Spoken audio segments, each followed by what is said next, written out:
Front of the analog camera. Number 1. Shutter speed, ISO, or film speed set ring. By adjusting the sensitivity of the sensor, the ISO regulates the amount of light. The shutter speed regulates the duration of light using time. Number 2. Shutter release button. The shutter of the camera is released when it is depressed, opening to take the photo and then closing to allow the exposure period specified by the shutter speed setting. 3. Film advance lever, used to take new pictures by rotating the film within the camera. 4. Frame counter, a display in roll film cameras that shows how many frames have passed through the device. 5. Neck strap eyelet, a little ring that holds the camera strap when being carried. 6. Hand grip, where the photographer and their camera first make touch. 7. Self-timer lever, offers time for the shutter to open after the shutter release has been pressed. 8. Lens release button, simply rotate the lens mount until it is unlocked and then remove the lens. 9. Hot shoe contract or accessory shoe, a location on the top of a camera where a flash and other appropriate accessories can be mounted. 10. Film rewind crank, film rewinding that is quick and convenient. 11. Film rewind knob, rewinding mechanism for the film into the canister. 12. Film speed window, determines how much light is required for the film. 13. Aperture ring, is a collar attached to the camera that may be turned to change the aperture. 14. Distance scale, helps you confirm the subject's primary focus. 15. Focusing ring, permits manual focus to be used. 16. Depth of field preview lever, allows you to check the depth of field before taking a picture through the viewfinder. 17. Multiple exposure lever, enables the shooting of overlay pictures. 18. Lens release button, to rotate the lens out of the way and release it. Press this button to unlock the lens mount. Back of the analog camera. 19. Viewfinder eyepiece, so that you can see what is being captured. 20. Rewind fork, rewinds the film by activating the 35mm film canister. 21. Film cartridge chamber, motion picture film stock should be held and moved both before and after exposure in the camera. 22. Butter chamber lid, position so as to make up a portion of the camera's top face. 23. Tripod socket, to secure the apparatus to a tripod. 24. Film guide rails, to control how a film is pulled into a chamber from a film cartridge chamber. 25. Film sprockets, to direct the film from the camera's canister into the lens. 26. Camera back is among the most crucial components of a camera. 27. Film pressure plate holds the film in place on the film plane and serve as a brake, assisting in maintaining the film's stability while it is exposed. 28. Film rewind button. Before winding the film back into the canister, press to release the roll. 29. Film take-up spool. After the film has been exposed to light, takes the film out of the camera. 30. Confirmation window. Portion of a 35mm SLR camera is typically found at where you can check if the camera has film loaded is in the back. Front of the digital camera. Number 1. Built-in flash. When the camera detects that using more light could be beneficial, it automatically appears. 2. Flash mode button. Its primary purpose is to make the flash open before being activated. 3. Bracketing. BKT button. When you bracket your photographs, you capture the same subject at the same exact exposure many times. 4. Infrared receiver. Front. Detects it and sends a shutter open signal to the camera. 5. Mounting mark.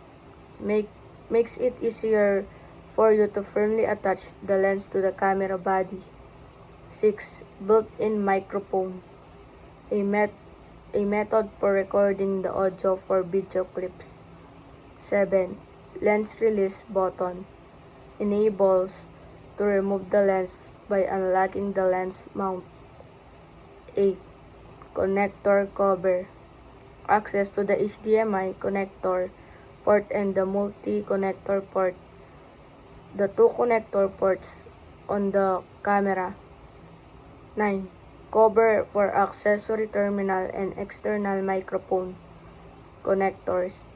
This connector is used to connect the camera to an outside device. 10. AF button.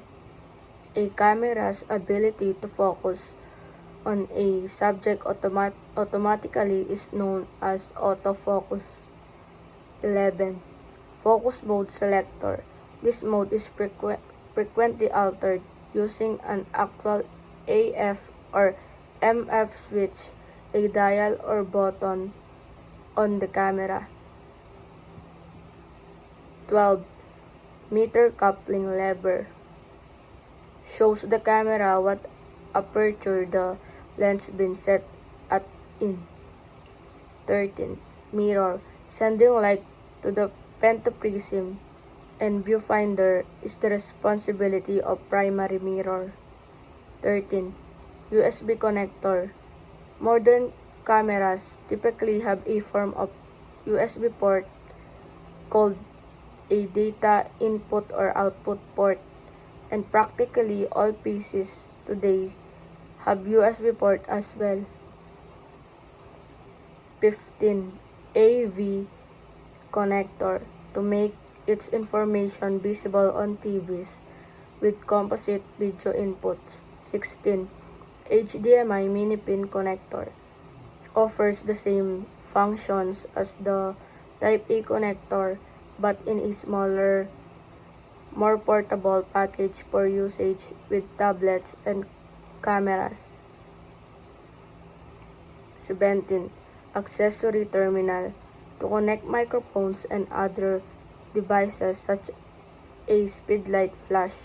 18. Connector for external microphone. Some cameras may have a jack with a different size, such an XLR or 2.5mm jack, or none at all.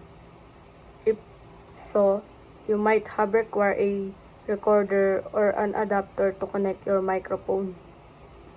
Back up the digital camera. Number 1. Viewfinder eyepiece.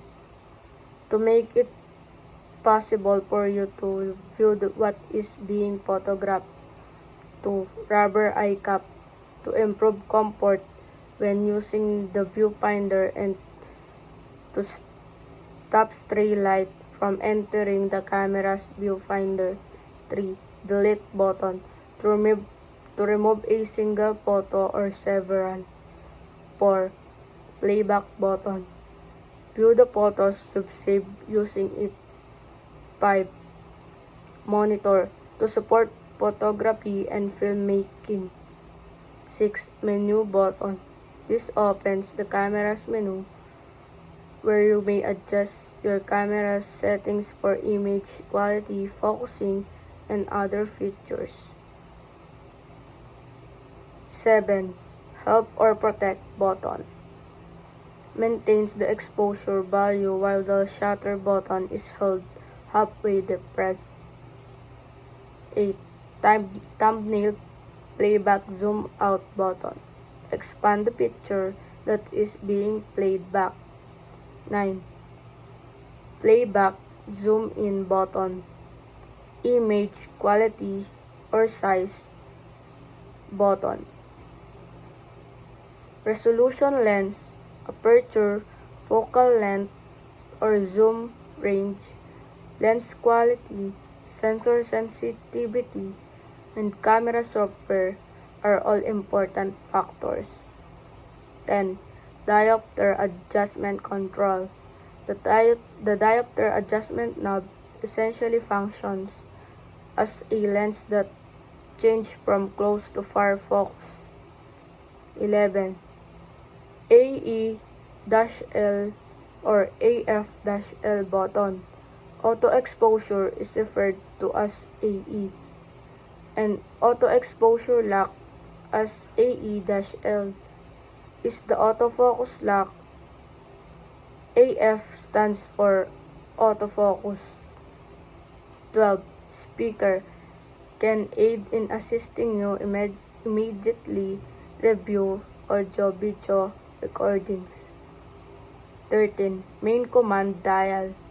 By holding down the exposure, compensation aperture button, you can also change the shutter speed and aperture. 14. Live view switch. Simply change from default viewing mode to it. 15. Movie record button. Start recording by pressing the movie record button. 16. Multi-selector. A predetermined focus point is chosen. 17. Memory card slot button. Lets you insert and remove the memory card by opening and closing. 18. OK button. Used largely for menu item selection, but when employing single point autofocus, it can also be used to center the active focus point. 19. Infrared receiver rear.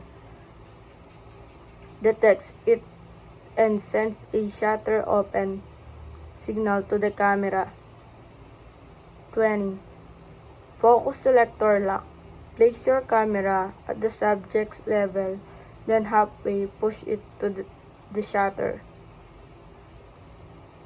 21. Memory card Nessus lamp.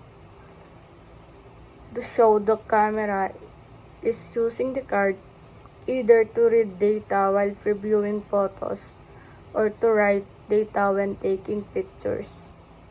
22. Information button. The numerous information displays on the camera can be cycled through.